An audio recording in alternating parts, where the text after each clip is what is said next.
A long time ago, back when friends met in person and you were able to tell if people were smiling based on the amount of teeth shown, not the angle of their eye wrinkles, I did an escape room with my friend for his birthday. The escape room itself was relatively interesting. Each puzzle led to another puzzle, which eventually led to us walking out the doors 2 hours later with a fun memory or two to look back on and a healthy appreciation for fresh air. That was the first and last escape room I ever visited. I do not plan on doing one again anytime in the near future. Once all this craziness is over and I can go back out in public without having to wear my Hello Kitty mask, plenty of other social activities are first in line before I even consider going back into another claustrophobia simulator. Of course, VR escape rooms are a different story. I'm the only participant involved and I can stand myself, most of the time. Humble Bundle's VR bundles have provided excellent value for my VR library, allowing me to land Superhot, Moss, Gorn, The Walking Dead Saints and Sinners, Space Pirate Trainer, Zero Caliber VR, Budget Cuts, and a handful of other VR titles for less than $30 in total. Nearly 75% of my Steam library consists of VR titles and apps, and a select few VR titles are where I spend most of my time in virtual space. Because of my abnormal amount of VR titles, some of the VR titles I've picked up along the way in and out of bundles have slipped under my radar. One of these games is I Expect You to Die, a title I had glanced at when I bought Humble Bundle's recent VR bundle, but I had ignored it in favor of other titles like Saints and Sinners and Creed. It wasn't until a week or so ago that I realized how much of a fool I had been ignoring one of the most refreshing VR games I've experienced since Half-Life Alyx. While Half-Life Alyx reinvigorated my love for certain aspects of gaming in general, like meaningful combat, detailed worlds, and excellent storytelling, I Expect You to Die revived my sense of wonder when I put on my headset. First impressions can make or break a person's interest in any medium, and VR is no exception. When you have a backlog of games like me, you tend to try an untouched title out tentatively. If a game hooks me with gameplay, story, or art style, I'm more likely to continue to give that game a shot. If the game manages 2 or more of these aspects, I'll usually end up seeing it through to the end. Games that master all 3 aspects and more are guaranteed a replay eventually, and on rare occasions immediately after completion. I haven't had time to fully flesh out every scenario in I Expect You to Die, but it's already exceeded my expectations in 2 of the big 3 categories I seek out in my games, and something tells me I'll come back to it again in the future. I've never been one to seek out puzzle games. I don't have an issue with the genre, in fact some of my favorite games of all time are puzzling in one way or another. If a puzzle game is good enough, it'll find me eventually. And, well, I Expect You to Die not only found me, it did something for me that I didn't even know needed to be done. It reminded me why I started loving VR in the first place. When a buddy first showed me Resident Evil 7 on his PSVR he won from a Taco Bell giveaway back in 2016, I couldn't quite comprehend what about the new medium excited me so. It wasn't until my roommate took the plunge and shelled out 400 smackaroos on an Oculus Rift that I was able to pinpoint what made VR so important to me. I've played games across plenty of consoles and systems, from a Game Boy Advance to my current gaming PC, and I've spent a considerable amount of my life looking at a screen. Every new system brought its own shtick, like motion controllers for the Wii or whatever the hell the Kinect tried to accomplish. These attempts to shake up the medium were welcome and sometimes exceptional, but nothing changed how I saw games like VR has. I loved VR because it transcended the controllers and keyboards that had filled my hands throughout the years. I wasn't controlling a titular character, I was the character. Robo Recall gave me my first taste of this feeling, and I've built on that high ever since. Other titles have surpassed the initial wonder I had felt playing Robo Recall on my buddy's Rift. Skyrim VR transported me into a world I had already sunk hundreds of hours into and breathed fresh life into each interaction. And Boneworks and Half-Life Alyx showed me what worlds built from the ground up for VR had to offer. Playing these big budget titles have honed my standards for VR games, a little too much one could even say.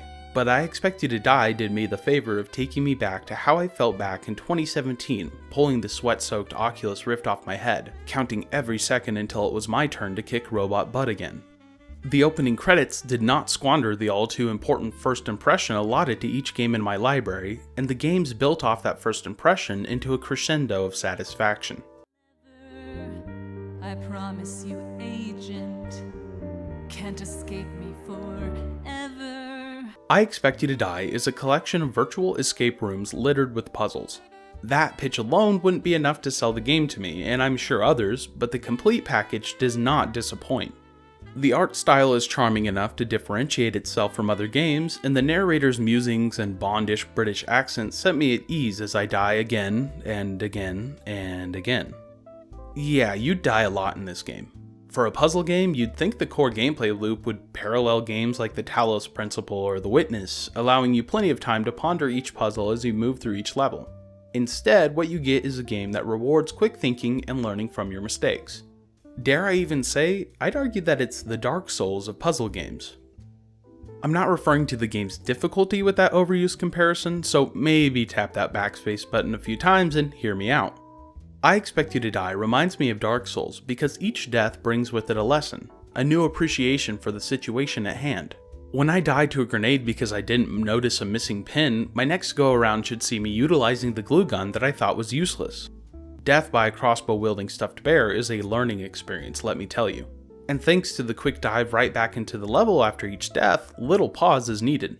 Unlike Dark Souls, no penalties are awarded when you die. The most inconvenient aspect of dying comes in the form of repetitive steps taken to get back to the point I messed up on. And even someone like me with an awful short-term memory has no problem remembering the steps I took to get back to the point I failed at. The core gameplay is entertaining, and the story revolving around a campy villain hell-bent on destroying the world is comfortably simple. No pretentious man-buns are sitting behind a two-way mirror reveling in my anguish as I slog through their masterpiece. No, in this game the puzzles take center stage, and the story is charming enough to keep me entertained as I mix vials of fictional elements to create back-to-tanks and chuck them at missiles hell-bent on gassing millions.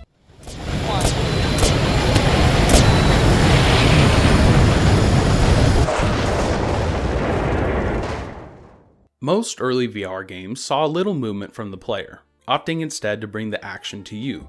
This was a reflection of the limits of a developer's understanding of what keeps motion sickness at bay at the time, but I Expect You to Die does not suffer from this decision. Any play space bigger than 1 meter by 1 meter is adequate, and the developer's solution to the telekinesis issue found in nearly every VR title is incredibly intuitive. You have excellent control over any item you can hold in your hands, and I never felt like I was cheated out of a puzzle's completion by poor controls. Despite its early release date, nothing about this game feels like an early attempt at VR interactivity, the likes of which have bogged down other early VR titles. The mechanics feel solid, and each location feels dense but not overwhelming. And depth perception and proper blocking are both utilized to make puzzles tricky to solve but not impossible. While some deaths may seem impossible to react to in time, or like they came out of nowhere, contextual clues in the environment rewards the keen eye and quick thinking of a wily player. Nothing about the gameplay loop feels cheap. Every death felt like it was earned due to my own carelessness or rushed demeanor. While the time constraints put on plenty of the scenarios put pressure on the player, none of them are so restricting that you feel like you have to rush through the scenario without having time to appreciate the detailed and clever touches placed here and there by the developers.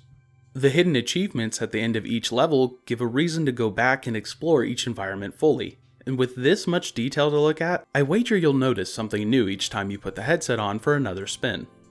I regret neglecting this title for as long as I did, but I'm glad I finally got around to giving it a chance. In my opinion, it blows any escape room out of the water, and all from the comfort of your own home. The puzzles are fun and creative, but it's hard to show enough of the game without spoiling the solutions to its various puzzles, and I'd highly recommend taking the time to play through the game on your own time if you own a VR headset. Hopefully I've shown you enough of the game to help you get an idea of what you're getting into, but I'd highly recommend finding your own memories in its various scenarios. If you're anything like me, you'll be hooked from the moment the opening credits begin. Thanks for all the support on these last few videos. I'm blown away by how much the channel's grown these last few weeks. I'm planning on making a Discord server at 10k subs, so keep an eye out for that sometime soon. I'd love to have a place to discuss our favorite and least favorite VR games and whatnot, and it would allow me to bounce ideas off of you guys for future videos.